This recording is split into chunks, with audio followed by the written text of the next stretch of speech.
सत्यम परम धीमहि। ध्यान किसका विषय है? मन का।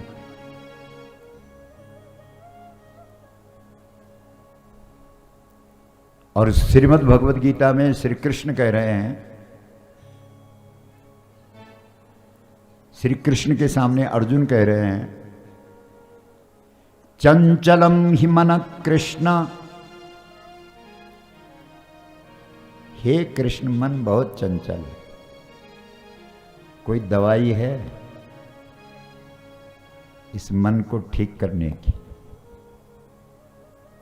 तो भगवान कहते हैं कि दो दवाई है, दो बट्टियां हैं, दो गोलियां हैं। क्या? एक अभ्यास है और एक वैराग्य।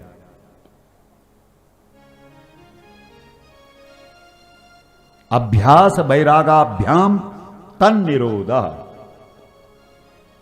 ईश्वर की तरफ लगाओ, ईश्वर के नाम का सुमिरन करो, भगवान के नाम का स्मरण करो, करते रहो, निरंतर करो। और साथ साथ में क्या रखो? वैराग्य। वैराग्य क्या होता है? वैराग्य किसको बोलते हैं?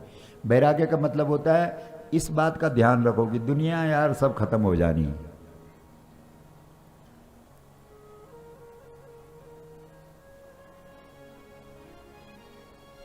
हमारी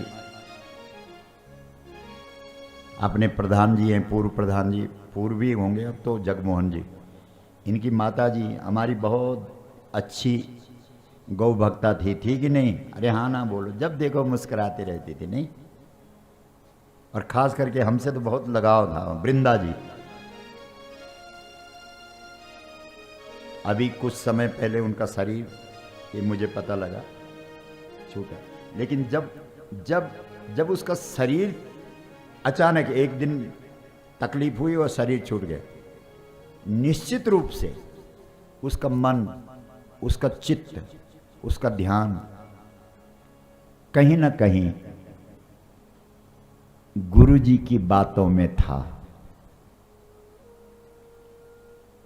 और जो लोग, एक बात ध्यान रखना, हमारे यहां भगवान शंकर ने अपने एक शिष्य को अपने माथे पर बिठा दिया है। कौन है वो शिष्य? गुरु जी के दिमाग में अगर कोई चेला बैठ जाए तो निश्चित उसकी गति परम गति है। आ गई समझ में? वो गहरी बातें हैं, हम लोग समझते ही नहीं। शिष्य को गुरु जी ने कहां बिठा दिया बोलो? अरे माथे में बिठा दिया। तो गुरु जी क्यों बिठाएंगे, सिर पे क्यों बिठाएंगे अपने चेले को? लेकिन शंकर जी ने बिठा दिया। कौन सा शिष्य बिठा दिया अपने माथे पर? चंद्रमा। कौन सा बिठा दिया? चंद्रमा। लोगों ने पूछा कि बाबा इतनी दुनिया है लंबी चौड़ी और बहुत सारे भक्त हैं आपके, बहुत सारे शिष्य हैं आपके, बहुत सारे चेले हैं आपके, लेकिन आपने चंद्रमा को ही अपने दिमाग में क्यों बिठाया? आपने चंद्रमा को ही अपने मस्तक में क्यों रखा? ऐसी क्या खूबी है उसमें? वो तो बहुत गड़बड़ चेला है तुम्हारा।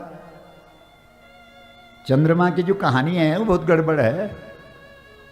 दक्ष की बेटियों से उसका विवाह हुआ था, एक बेटी से नहीं हुआ। कितने बेटियों से हुआ था? 27। लेकिन वो एक को ही मानता था और 26 की तरफ देखता ही नहीं।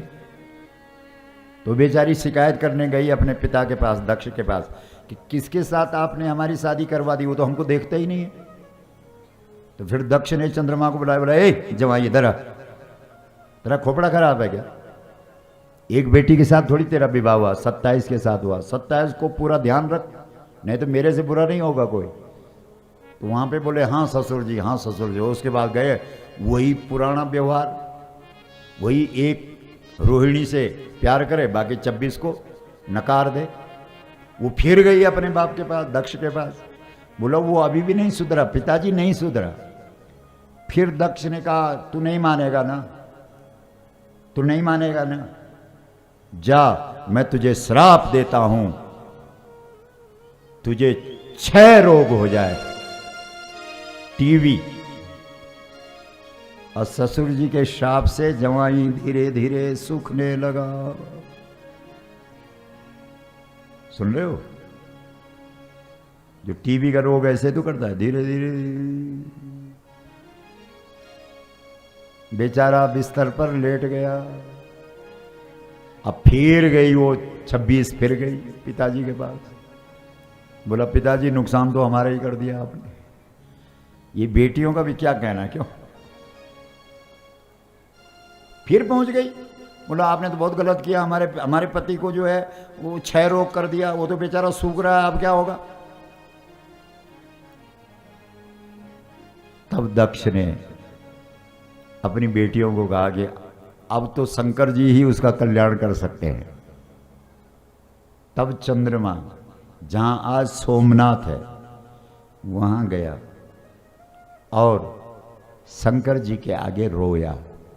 शंकर जी को सबसे ज्यादा प्रिय क्या है बताओ? जलधारा प्रियो शिवा, जलधारा।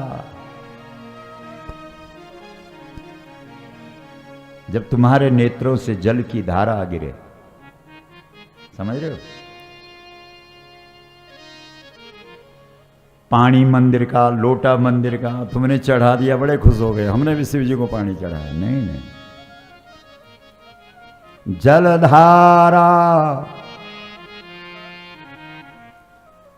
आप शिव जी के मंदिर में गए, आपने शिवलिंग को पकड़ा, आपका हृदय पिघल गया। और जब आपका हृदय पिघलेगा तो पिघला हुआ जो हृदय है, जब जल निकलेगा तो कहां से निकलेगा? बोलो, बोलते क्यों नहीं? आंखों से। प्रेम छुपाया ना छुपे, जा घट पर घट होई। गर मुख कछ बोले नहीं, नैन देते हैं रोई। ये भक्ति। वैसे भी एक बात बताओ, आप किसी मंदिर में गए, किसी तीर्थ में गए, गंगा जी के किनारे खड़े हुए और आपका हृदय नहीं पिघला तो दर्शन हुए ही नहीं। क्या समझे?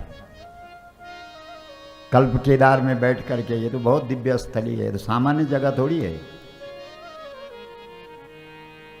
260 की 360 मंदिर थे यहाँ, है ना? है ना? कितने भाग्यशाली। आपके भाग्य से हमको ईर्ष्या होती है, आप यहां रहते हैं, कमाल। मां भगवती का सुंदर स्वरूप गंगा जी का जितना यहां पर है उतना ना आगे है ना पीछे है, कहीं नहीं है। हाँ, कमाल है। यहां पर गंगा जी का दर्शन होता है ना तो मन करता है कि बस दर्शन होता ही रहे, भूख नहीं मिटती है, तृप्ति भी होती रहती है और भूख भी बढ़ती रहती है। कमाल है, बहुत अच्छा स्थान है ये गंगा जी का पवित्र तट। आहा, कल्प केदार। बहुत। इसलिए जब गंगा जी का दर्शन हो तुम्हें, या किसी तीर्थ के दर्शन हो, या शिव मंदिर में शिव जी का दर्शन हो, तो क्या होना चाहिए? आपका हृदय, बोलते क्यों नहीं, पिघल जाना चाहिए। और जब तुम्हारा हृदय पिघलेगा तो पिघले हुए हृदय से जो जल द्रव, गंगा जी द्रव ही तो है, ब्रह्म द्रव है ये तो। ईश्वर द्रवित हो गया और भगवान द्रवित हो गया। जब भगवान नारायण ने अपने 3 चरण से बामन बन करके दैत्यों के राजा बलि का सब कुछ नाप लिया था, तो जब ये चरण ब्रह्मलोक में गया था और ब्रह्मा जी ने इस चरण का दर्शन किया था, तो ब्रह्मा का हृदय भी पिघल गया था। वैसे ब्रह्मा का हृदय इतना जल्दी नहीं पिघलता, क्योंकि ब्रह्मा कर्मकांडी है, ब्रह्मा ब्राह्मण है, और ब्राह्मणों का हृदय इतना जल्दी क्यों? अगर पिघल जाएगा तो फिर पूजा पाठ कौन कराएगा? इसलिए आप उल्टा अर्थ मत लगाना, क्योंकि उनको तो सारे मंत्र बोलने, ओम हरि ओम माम पयः पृथिव्याम पय, और अगर पिघल गया तो दूध चढ़ाने की जगह पे दही वाला मंत्र शुरू नहीं हो जाएगा। इसलिए ब्राह्मण को ध्यान रखना पड़ेगा, उसको ज़्यादा नहीं पिघलना है। लेकिन भगवान विष्णु का चरण कमल देखने से ब्रह्मा का हृदय पिघल गया, और जब ब्रह्मा का हृदय पिघल गया तो नेत्र से जल निकलने लगा, और उस जल से ब्रह्मा ने नारायण के चरण धो दिए, और वही चरणामृत आज आपके बीच में गंगा के रूप में बह रहा है। बोलो, जिस गंगा जी की उत्पत्ति हृदय पिघलने से हुई हो, ब्रह्म के द्रवित होने से जिस गंगा की उत्पत्ति हुई हो, उस गंगा के दर्शन पर यदि हमारा हृदय नहीं पिघला, हम द्रवित नहीं हुए, हम पिघले नहीं, तो क्या दर्शन है? कोई दर्शन नहीं।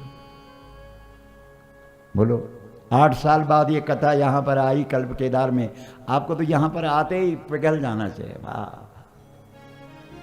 ऐसा होना चाहिए, हो रहा है।